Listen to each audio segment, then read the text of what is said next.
আরে দাদা, আপনি কি করছেন? আপনি লাইন কাটছেন কেন? আরে ম্যাডাম, আপনাদের 3 মাস কারেন্টের বিল বাকি। আপনি আপনার হাজবেন্ডকে কারেন্টের বিলটা দিয়ে আসতে বলুন, না হলে আমি লাইন কেটে দেবো। দাদা, যে মানুষটা এই পৃথিবীতেই নেই, সে কিভাবে আপনাদের বিল দেবে বলুন?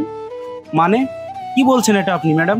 হ্যাঁ দাদা, আমার হাজবেন্ড 3 মাস আগে একটা গাড়ি অ্যাক্সিডেন্টে মারা গেছে।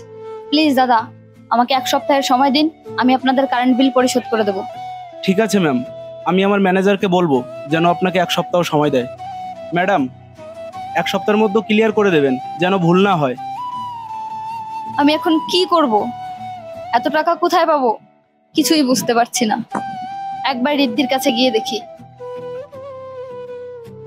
ভাই, ঘরে আছো?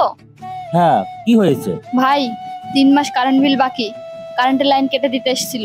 আমি অনেক রিকোয়েস্ট করে 1 সপ্তাহের সময় নিয়েছি, তুমি যদি আমাকে কিছু টাকা দিতে। দেখো বৌদি, আমি তোমাকে কোনো টাকা পয়সা দিতে পারবো না। দাদা মারা যাওয়ার আগের দিন আমার কাছ থেকে 5 লাখ টাকা নিয়েছিল, সেই টাকাটাও তো চাইতে পারছি না আমি তোমার কাছে। ভাই, এসব কি বলছো তুমি? সব সময় তো তুমি তোমার দাদার কাছ থেকে টাকা নিয়ে ব্যবসা করতে। তোমার মিথ্যে কথা বলতে একবারও বিবেকে বাঁধলো না?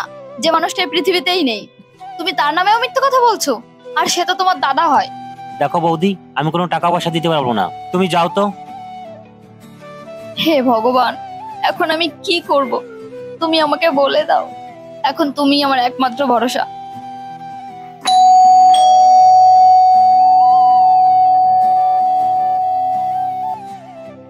হ্যাঁ দাদা, বলুন।